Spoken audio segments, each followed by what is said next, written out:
Hello दोस्तों। आज हम डाइव करेंगे एक बड़ी ही धमाकेदार चैप्टर में, national movements in India, the great uprising of 1857।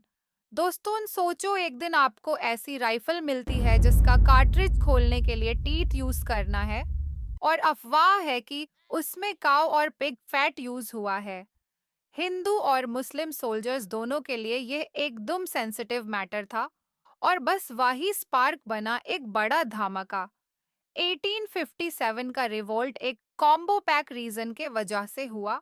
Political dissatisfaction, economic exploitation, religious interference और मिलिट्री इश्यूज। स्पार्क दिया एनफील्ड राइफल ने। इसके बाद मंगल पंडे फर्स्ट मार्टिर बने, और फिर रानी लक्ष्मीबाई, तात्या तोपे, नाना साहेब, बहादुर शाह जाफर, सबने मिलकर फाइट किया।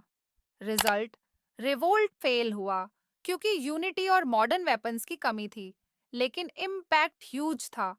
कंपनी रूल खत्म हो गया और इंडिया डायरेक्टली ब्रिटिश क्राउन के कंट्रोल में आया under Queen Victoria. Swadeshi and boycott movement, 1905 to 1911। Imagine ये सीन। ब्रिटिश ने बोला बंगाल बहुत बड़ा है, मैनेज करना मुश्किल है, इसलिए पटिशन करना होगा। साउंड्स लॉजिकल ना? लेकिन असली एजेंडा था उनका फॉर्व ट्रिक, डिवाइड एंड रूल। 1905 में बंगाल को तोड़ दिया गया। East Bengal Muslim majority and West Bengal Hindu majority. लोगों ने इस दिन को ऑब्जर्व किया एज नेशनल मोर्निंग डे। लेकिन इसी दुख को इंडियंस ने पावर में बदल दिया, और शुरू हुआ स्वदेशी एंड बॉयकॉट मूवमेंट।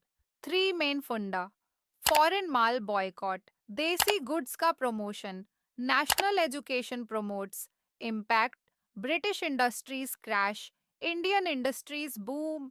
ये मूवमेंट बंगाल से निकाल के पूरे इंडिया में स्प्रेड हुआ। गुजरात, पंजाब, मद्रास, बॉम्बे, एवरीवेयर। और जब आवाज इतनी बड़ी बनी, तो 1951 में ब्रिटिश पार्लियामेंट को बंगाल पार्टीशन कैंसिल करना पड़ा। ये था इंडिया का पहला बड़ा political victory moment. Rise of Muslim league, 1906। British को लगा इंडियंस एक हो गए तो हमारी खैर नहीं, तो उन्होंने अपना क्लासिक कार्ड खेला, डिवाइड एंड रूल 2.0। 1906 में लॉर्ड मिंटो एंड मॉर्ली ने मुस्लिम्स को अलग से अट्रैक्ट करना स्टार्ट किया। रिजल्ट, मुस्लिम लीग फॉर्म हुआ with Aga Khan and Nawab Salimullah Khan as leaders. उनका डिमांड था सेपरेट वोटिंग राइट्स और reserved seats for Muslims.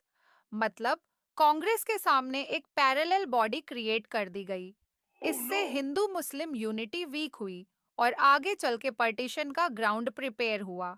Revolutionary phase, 1907 onwards. सोचो आप एक यूथ हो जिसको लगता है कि पिटीशंस और स्पीचेस से कुछ नहीं होने वाला। क्या करोगे? सिंपल, बॉम्ब्स, सीक्रेट सोसाइटीज और एकदम फिल्मी स्टाइल का रेजिस्टेंस। 1907 में कांग्रेस स्प्लिट हो गई, मॉडरेट्स वर्सेस रेडिकल्स। मॉडरेट्स कौन थे?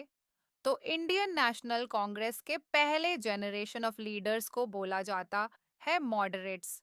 इनमें आते हैं दादा भाई नौरोजी, गोपाल कृष्णा गोखले, फेरोजे शाह मेहता, सुरेंद्रनाथ बनर्जी और उनके दोस्त लोग। मॉडरेट्स बेसिकली बिलीव करते थे कि ब्रिटिश के साथ पोलाइटली डील करो, पिटीशंस भेजो, स्पीचेस दो और रिफॉर्म्स मांगो। अगर रिस्पेक्टफुली बात करेंगे तो वो मान लेंगे। उनका फंडा था faith in British sense of justice. Achievements भी किए, इंडियंस को एक पॉलिटिकल प्लेटफॉर्म दिया, इकोनॉमिक एक्सप्लॉयटेशन एक्सपोज किया, दादा भाई नौरोजी का ड्रेन ऑफ वेल्थ थियरी, और एजुकेटेड मिडिल क्लास को पॉलिटिक्स में इन्वॉल्व किया। बट प्रॉब्लम ये थी कि उनकी स्ट्रैटेजी स्लो थी, सिर्फ स्पीचेस, लेटर्स और रिक्वेस्ट्स पे डिपेंडेंट। यूथ को लगा, ब्रो, ब्रिटिश तो पोलाइटली सुनने वाले ही नहीं। इसी वजह से बाद में आए रेडिकल्स एक्सट्रीमिस्ट्स लाइक लाल बाल पाल, जो बोलते थे कि थोड़ा अग्रेसिव अप्रोच चाहिए। रेडिकल्स बोले, अब बस, अब तो एक्सट्रीम एक्शन लेना होगा। लाल बल पाल ट्रियो, लाला लाजपत राय, बल गंगाधर तिलक, बिपिन चंद्र पाल बने इस फेज के icons.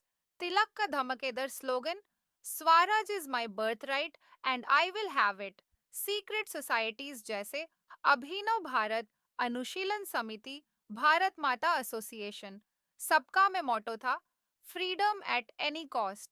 Newspapers like Kesari, Maratha, Sandhya, Yugantar बन गए उनके weapons. Bomb attacks, political assassinations और कंस्पिरेसीज ने ब्रिटिश को कांस्टेंट टेंशन में रखा। इसके बाद आए नई जनरेशन के हीरोज, रामप्रसाद बिस्मिल, अशफाकुल्ला खान, चंद्रशेखर आजाद, भगत सिंह, राजगुरु, सुखदेव, जिन्होंने 1920-30 के दौरान रेवोल्यूशन को नेक्स्ट लेवल पे ले गए। Indian revolutionaries abroad. फ्रीडम की फाइट सिर्फ इंडिया के अंदर नहीं, बल्कि वर्ल्ड स्टेज पे भी चल रही थी। इमेजिन, इंडियन फ्लैग पहली बार जर्मनी में अनफर्ल हुआ था। श्यामजी कृष्णा वर्मा, लंदन, मैडम कामा, जर्मनी, लाला हरदयाल, यूएसए, वीर सावरकर, उधम सिंह, सबने फॉरेन सॉइल पे रेवोल्यूशन स्प्रेड किया। मदनलाल धिंगरा ने लंदन में विलियम वाइली को असैसिनेट किया। गदार पार्टी अमेरिका में बनी। मैडम कामा ने पहली बार इंडियन फ्लैग जर्मनी में होइस्ट किया। एक ग्लोबल नेटवर्क बन गया था। मैसेज क्लियर था, ब्रिटिशर्स तुम्हारा टाइम खत्म। रोवलाट एक्ट 1919, कला कानून। इमेजिन करो, एक लॉ जिसमें पुलिस किसी भी बंदे को बिना रीजन, बिना ट्रायल सीधा जेल भेज सकती है। ये ही था रोवलाट एक्ट, जो 1919 में पास हुआ। ब्रिटिश बोलते थे कि ये लॉ टेररिस्ट्स को रोकने के लिए है, बट एक्चुअली उनका टारगेट था इंडियन फ्रीडम फाइटर्स और पॉलिटिकल लीडर्स। इसको लोगों ने ब्लैक एक्ट बोला, क्योंकि इसने इंडियंस के बेसिक राइट्स तोड़ दिए। गांधी जी को लगा, अब बस, अब तो सत्याग्रह ही करना पड़ेगा। जालियनवाला बाग मैसेकर 1919। रोलाट एक्ट के प्रोटेस्ट में लोग अमृतसर के जालियनवाला बाग में पीसफुली गैदर हुए। जनरल डायर ने आके बिना वार्निंग के गेटें बंद कर दिए और आर्मी से फायरिंग करवाई। क्या हुआ? Hundreds dead, thousands injured. गोली चल रही थी और लोग भागने की जगह ही नहीं थी। कुछ लोग वेल में कूद गए तो सेव दमसेल्व्स। ये इंसिडेंट ने पूरा देश हिला दिया। गांधी जी बोलते थे, अब ब्रिटिश के साथ कोई समझौता नहीं। ये ही था टर्निंग पॉइंट। खिलाफत मूवमेंट 1919 टू 1924। टर्की के सुल्तान को मुस्लिम्स खलीफा, रिलीजियस हेड मानते थे।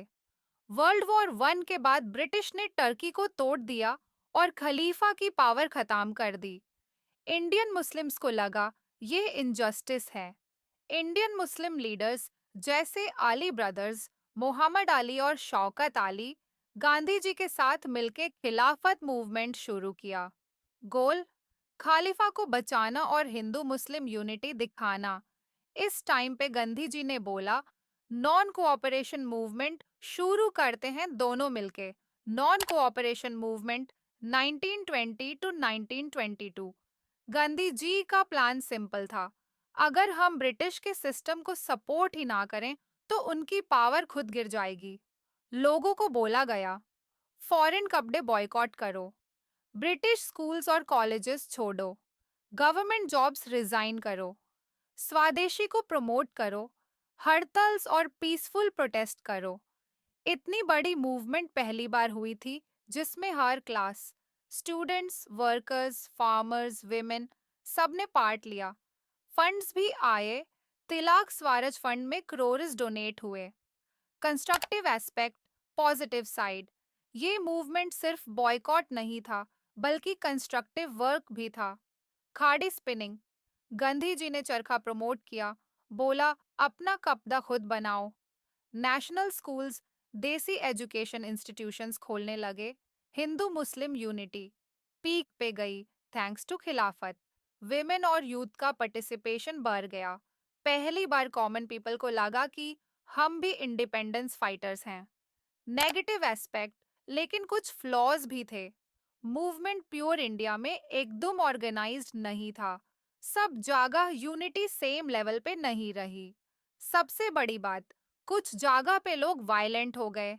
Gandhi ji strictly non violence चाहते थे, पर सब कंट्रोल में नहीं रहा। चौरी चौरा इंसिडेंट 1922।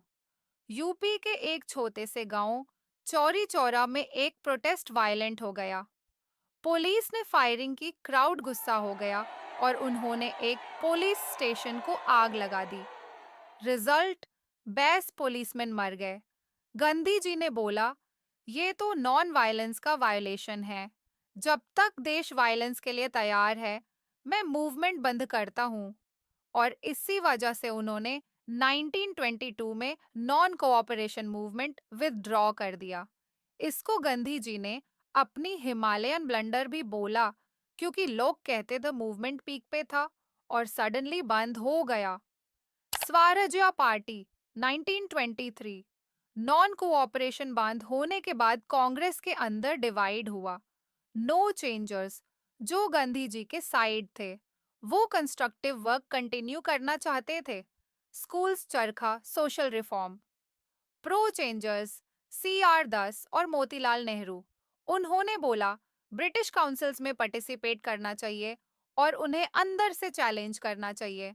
इसी से बना स्वराज्य पार्टी 1925, जिसका गोल था काउंसिल्स के अंदर ऑपोजिशन बांध के ब्रिटिश रूल को रोकना।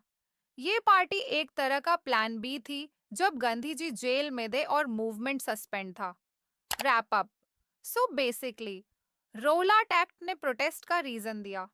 जालियनवाला बाग ने देश का गुस्सा जगाया। खिलाफत एंड नॉन कोऑपरेशन ने हिंदू मुस्लिम यूनिटी पीक पे दिखाई। चौरी चौरा ने मूवमेंट रोक दिया और स्वराज्य पार्टी ने स्ट्रगल को पॉलिटिकल अरीना में शिफ्ट किया। मतलब फाइट रुकी नहीं, बस अपना स्टाइल चेंज करती गई।